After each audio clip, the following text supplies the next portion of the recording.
All right, Tampa Bay Bucks taking on the Detroit Lions. Two things going on with Detroit in this game. The Lions are 0-9 in December games dating back to 2012, but they're currently only one game out of first place in the NFC North. And guess what? Megatron had a nice day today. No surprise there. Here, a 15-yard hookup with Matt Stafford.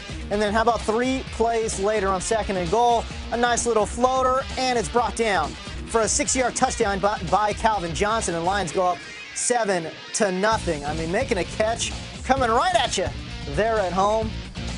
And a little double toe tap poetry in motion there for the touchdown. All right, second quarter now. Buccaneers with it, trailing 7-3. Josh McCown from the shotgun, looking for Mike Evans. And this might be one of the better interceptions you'll see all year, man. I mean, just an unbelievable effort by Glover Quinn. Take another look. It's tipped by Mike Evans, and then flying in there one-handed is Glover Quinn to make that interception. That would lead to a Joyke Bell 1-yard TD, and the Lions led 14-3. Then, in the second quarter, another tip ball, but this time it's caught by Mike Evans. I'm telling you, this game was absolutely wacky with tip balls, and you'll see in just a moment here as well. Evans with a great catch, great concentration in that play there. 2 plays later, McCown rolling out of the pocket.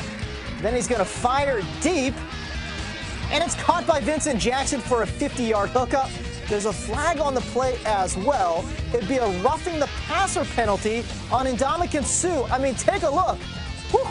That's a big boy hit applied by Suh. It was roughing the passer.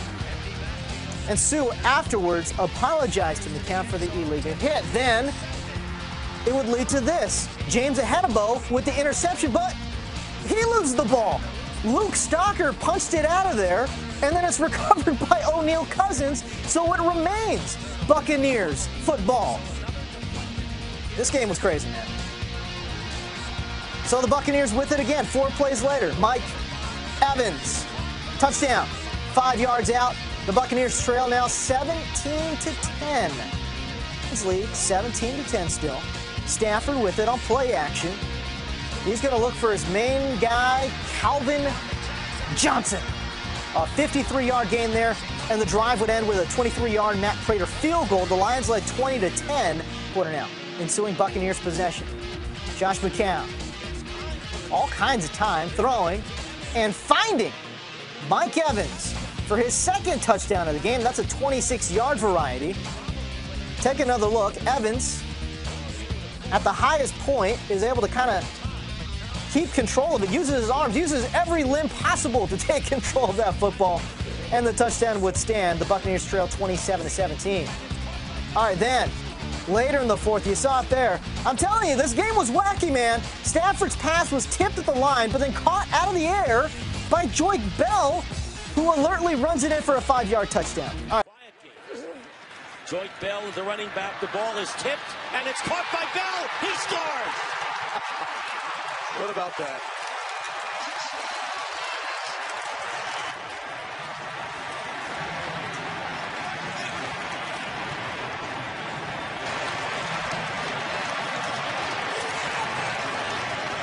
Joyke Bell in the right place at the right time.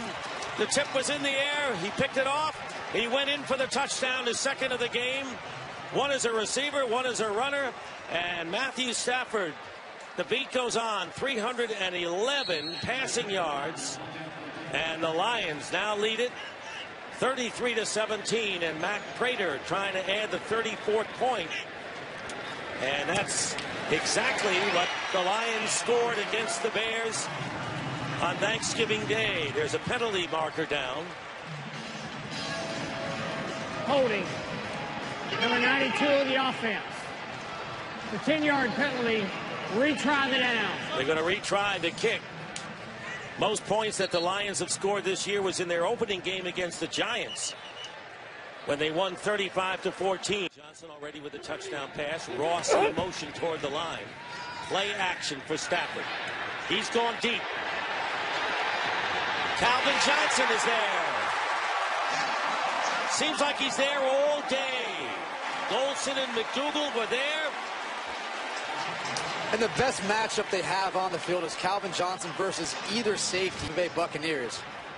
Brad McDougal in for Major Wright, less experience there.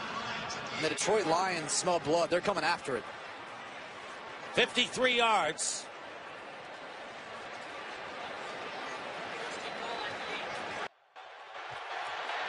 McCown has time. His pass incomplete and intercepted by Glover Quinn. It was deflected by Mike Evans into the hands of Quinn. And that's Quinn's 5th of the season. Way to actually corral that ball back in after it got tipped and adjust his body to it. Mike Evans complaining about some possibly defensive holding in that case. A lot of contact, but in the end, couldn't come down with the football. And again, Rasheed Mathis, a nice job pulling down Mike Evans' left arm, not allowing to get his second arm up to catch the football.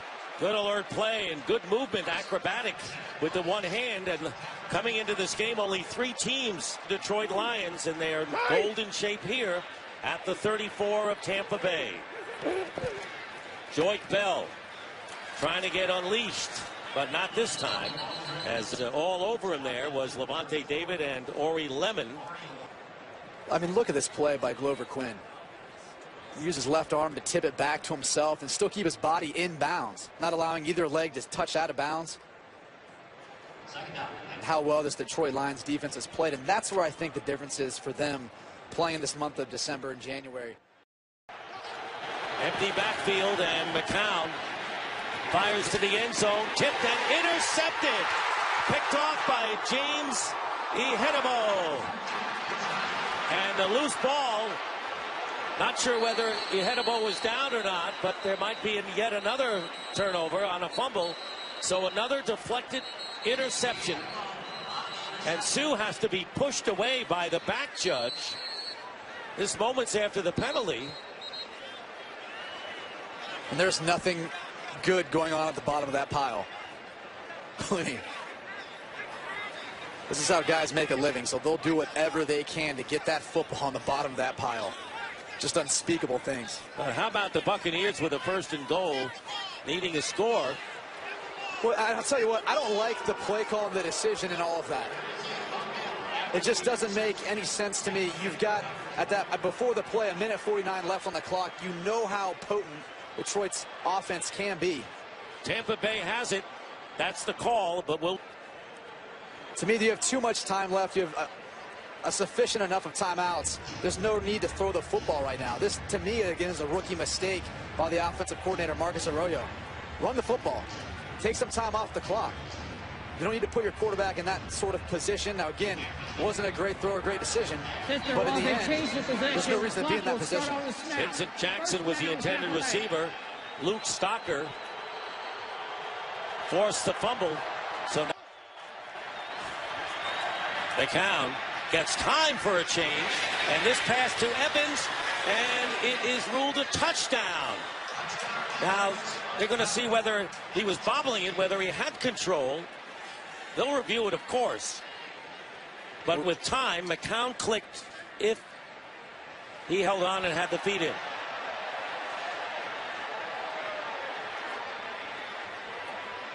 He has the feet. It appears he controlled the football awkwardly, but he brought it into his body. It looked like for a moment. I agree with you. He looked like he pinned it against his body to get his feet in. This might be a better angle here. 4th down. And the Lions will take over on downs after Andre Fluellen sacks McCown, loss of 5.